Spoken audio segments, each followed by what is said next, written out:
बोलते हैं ना, टाइम फ्लाइज।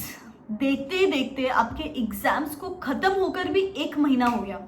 समझ में नहीं आया ना, कब नेटफ्लिक्स देखते देखते, कब सोते सोते, चिल करते करते, वेकेशन करते करते 1 महीना चला गया। एंड आज सिर्फ 10 दिन बचे अपने सीए के रिजल्ट्स के लिए।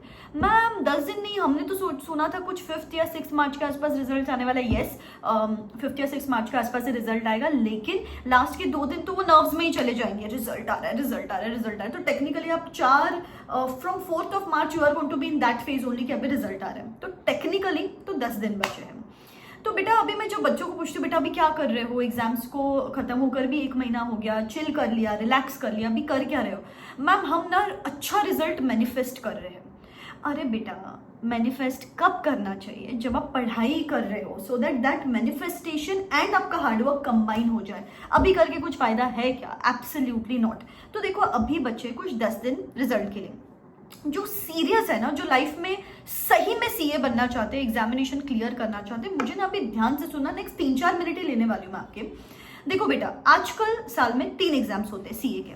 तो अभी क्या हो रहा है, जैसे कि अभी जैन में एग्जाम्स खत्म हुआ, उसके बाद अभी रिजल्ट आएगा 5 या 6 मार्च को। उसके बाद क्या होता है, वो अगर 90% लोग फेल होने वाले हैं, तो जो बचा हुआ 10% लोग हैं वो खुशियां मनाएंगे, लेकिन जो 90% लोग हैं वो 5th मार्च से लेकर 15th या 20th मार्च तक रोते हैं, या उसी हैंगओवर में रहते हैं। यार मैम हम तो फेल हो गए, ऐसे हो गया हमारे साथ, वैसे हो गया। एंड फिर लास्ट में कितना टाइम बचता है? 40 दिन। अभी 40 दिन में सब कुछ करना विद दिस बैगेज कि यार हमने तो एग्जामिनेशन भी क्लियर नहीं किया है, विद दिस बैगेज कि मैंने तो लास्ट टाइम पढ़ाई की थी तो भी एग्जामिनेशन क्लियर नहीं किया, अभी इस बार एक्स्ट्रा ऐसा कर क्या लेंगे? तो वो बैगेज के चलते चलते आपको मोमेंटम बनाने को 10 दिन लग जाते हैं, और ऐसे करते करते कब 1st of April आ जाएगा आपको समझ में ही नहीं आएगा। एंड आप सोचोगे अभी 1 महीने में क्या ही हो जाएगा, और फिर आप ऐसे करके ना वो अटेम्प्ट सितंबर तक डिले कर दोगे। इसका ना एक ही सोल्यूशन है बेटा, और ये जो चीज है ये बच्चे टाइम एंड अगेन कर रहे हैं। अगर आपने भी ऐसा कुछ किया है तो मुझे जरूर बताना, बिकॉज ये ट्रैप ही हो गया है ना। एक तो 3 एग्जाम की वजह से आपके पास रिजल्ट और एग्जाम के बीच में बहुत कम टाइम बच रहा है, तो सिंक इन करो, मोमेंटम बनाओ, पेसअप करो, उसके लिए टाइम ही नहीं बच रहा, बिकॉज क्विक क्विक क्विक सब कुछ चीजें करनी पड़ रही है।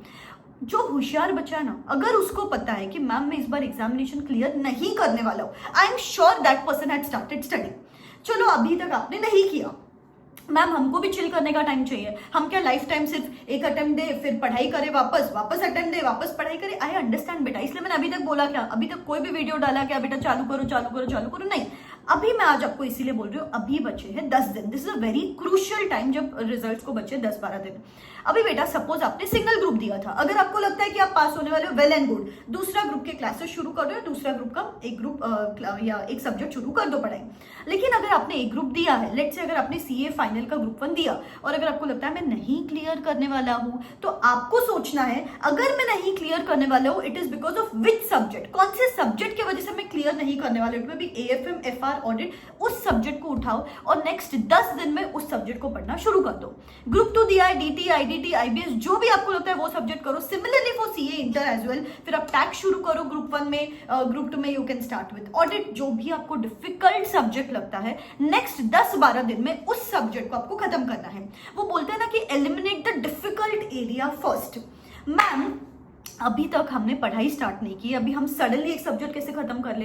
बेटा मैं क्या बोल रही हूँ, मैं बोल रही हूँ कि आपको 12-14 घंटे पढ़ाई करने के लिए, मैं क्या बोल रही हूँ 6 से 7 घंटे। अगर आप 7 घंटे 12-13 दिन लगातार पढ़ते हो, अराउंड 90 to 100 आवर्स मिलेंगे आपको एक सब्जेक्ट खत्म करने के लिए। तो वो एक सब्जेक्ट जो आपको डिफिकल्ट लग रहा है, अगर वो खत्म हो गया, कल जाके जब आप रिजल्ट में फेल होते हो तो आपको ना इतना दुख नहीं होगा।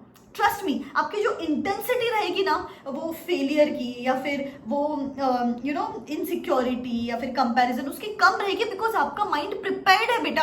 आपका माइंड प्रिपेयर्ड है कि मैं फेल ही होने वाला हूँ, इसीलिए आपने एक सब्जेक्ट ऐसा कर लिया जो आपको डिफिकल्ट लगता है। अगर आप फेल हो गए, उसके बाद वो डिफिकल्ट सब्जेक्ट उठा के बैठोगे, वही ट्रॉमा, वही फ्लैशबैक्स, वही चीज, वही सब आएगी। आपकी प्रॉब्लम ही है, आप वही दिल लगाते हो जहां पे दिल लगाना मना है। अगर आपको पता है ना कि रिजल्ट फेल आने वाला है, तो क्यों दिल लगाए बैठे हो, क्यों मैनिफेस्ट कर रहे हो?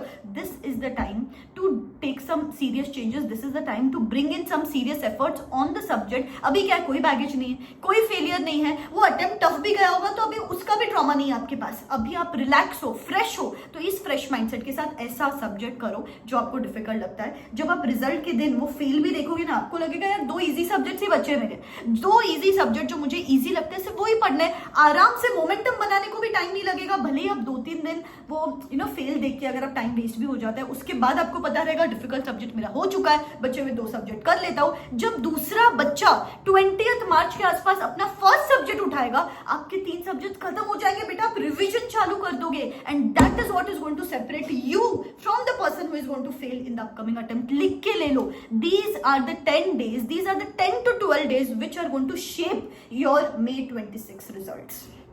ठीक है, तो मुझे कमेंट सेक्शन में बस एक चीज कमेंट करके बताओ कि ma'am I am going to start with this subject and let's do this together, and I am sure ये एक चैलेंज फॉलो करने से आपका अपकमिंग अटेम्प्ट का रिजल्ट बदल सकता है। ठीक है, चलो पढ़ाई करना शुरू करते हैं। अगर आपको स्टडी प्लान चाहिए तो इंटर के लिए, फाइनल के लिए चैनल पे स्टडी प्लान आ चुके हैं, और अगर आपको मेरी किसी चीज की हेल्प चाहिए तो मेरा पर्सनल मेंटोरशिप प्रोग्राम शुरू है, जहाँ पे मैं पर्सनली बच्चे को कॉल करती हूँ, मैं पर्सनली बच्चे से फॉलो अप लेती हूँ, वॉइस नोट्स भेजती हूँ, चैलेंजेस भेजती हूँ, टेस्ट कंडक्ट करवाती हूँ, उसका एनालिसिस देती हूँ। बहुत यूजफुल रहता है बच्चों के लिए, बहुत लिमिटेड सीट्स लेती हूँ because there are no hired professionals here. मैं पर्सनली बच्चों से बात करती हूँ, यहाँ पे डिस्क्रिप्शन बॉक्स में लिंक दे रही हूँ, can go and check it out and पढ़ाई करना शुरू करो। All the best, bye bye, take care.